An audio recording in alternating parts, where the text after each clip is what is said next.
Tervist! Minult on viimasel ajal mitu inimest suhteliselt lootusrikkalt küsinud, et milline mõju on ikkagi e-sigarettidel tervisele ja lihastreeningu tulemustele.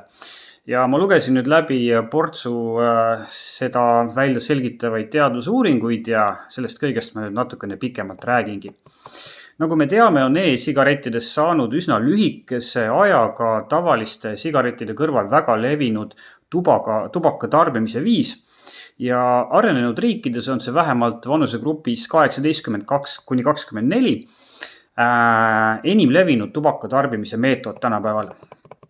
Kuna e-sigaretid sisaldavad vähem toksilisi ühendeid kui tavasigaretid, reklaamitakse neid sageli kui vähem kahjulikke. Aga siiski, ma ütlen kohe ära, kaasneb e-sigareti kasutamisega endiselt olulisi terviseriske, mida me alles õpime tundma, sest oleme ausad, veipimine on ikkagi suhteliselt uus nähtus. Erinevalt tavasigarettidest, mis põletavad tubakat, kuumutavad e-sigaretid aerosooli loomiseks vedeliku. Kuigi seeläbi puutub suitsetaja kokku väiksema hulga toksiliste kemikaalidega, tekivad e-sigareti vedelikus kõrgetel temperatuuridel siiski mitmed potentsiaalselt ohtlikud toksilised ühendid, sealhulgas vähki tekitavad ained ja sinu organismi, kui sa veibid, satub ka üsna märkimisväärses koguses raskemetalle. Lisaks võivad e-sigarettide kõrged nikotiinisisaldused avaldada kahjulikku mõju südame-veresoonkondadele, ahendades artereid ja tõstes vererõhku. Samal ajal võivad teised ühendid põhjustada põletikulisi ja immunoloogilisi probleeme, mis lõpuks viivad kopsuhaiguseni. Ka kuumutamisprotsess ise võib tekitada potentsiaalselt uusi toksilisi ühendeid. Näiteks e-sigareti vedelikus leiduvad niiskuse säilitajad võivad kuumutamisel tekitada kahjulikke ja tervisele ohtlikke kõrvalprodukte. E-sigarette kasutatakse sageli tavasigarettide suitsetamisest loobumiseks ning on inimesi, kelle puhul see lähenemine ka toimib.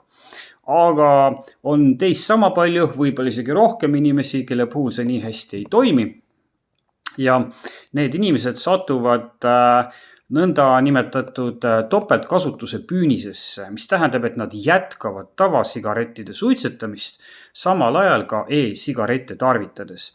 Ja tihtipeale tehakse seda ka teadlikult, sest leitakse, et kui ma tõmban vähem selle võrra, mis ma veibin tavasigarette, tehes mõlemat asja siis paralleelselt, on sellest tõenäoliselt tervisele kasu. Kas tegelikult ka on, seda me saame natukese aja pärast teada. Ja seni ei ole meil tegelikult olnud heal tasemel uuringut, mis oleks võrrelnud tavaliste sigarettide suitsetamise, e-sigarettide tarvitamise ning topeltkasutuse ehk siis veipimise ja lisaks tavasuitsu kimumise tervisemõjusid. Aga nüüd on meil selline uuring olemas ja see on meil siin. Palun, vaadake, imetlege. Ja selle raames vaadeldi mainitud 3 erinevat tüüpi nikotiini tarbimise mõju peaaegu 250 000 inimesele pisut vähem kui 4 aasta jooksul. Tulemused on kirjas ja neid sa näed selles tabelis.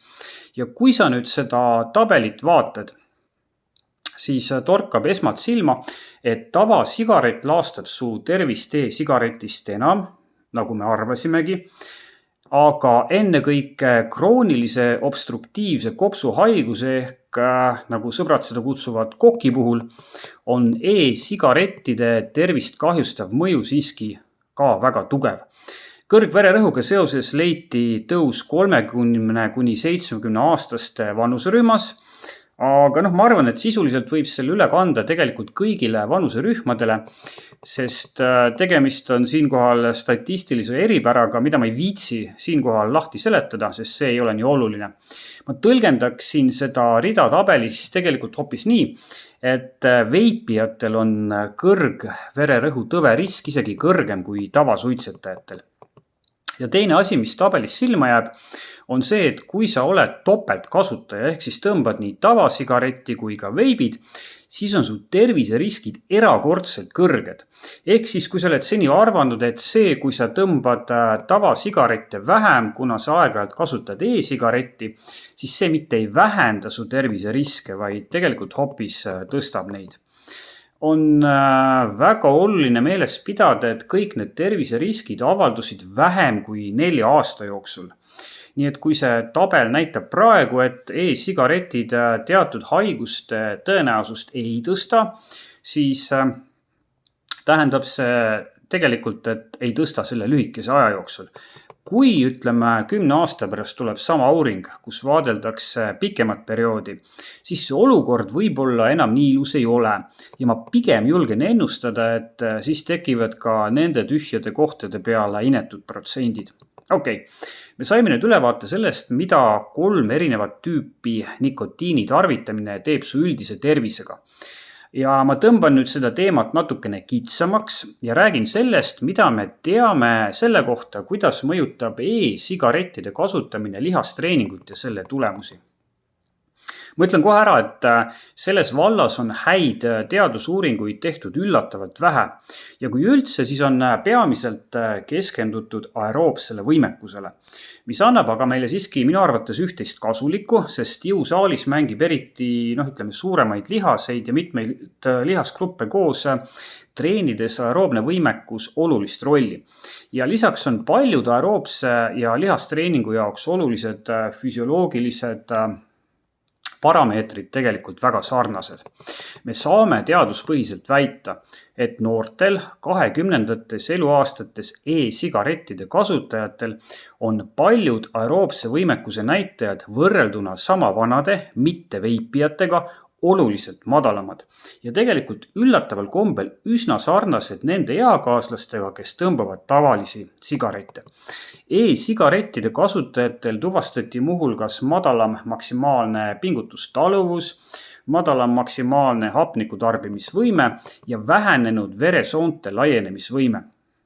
Ja lisaks kerkis neil kiiremini verelaktaadi tase, mis annab märku sellest, et nende lihased väsivad kiiremini.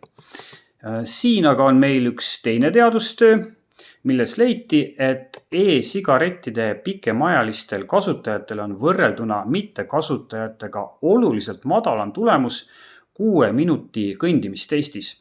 Ja subjektiivselt andsid nad pärast pingutust teada suuremast väsimusest ja õhupuudusest.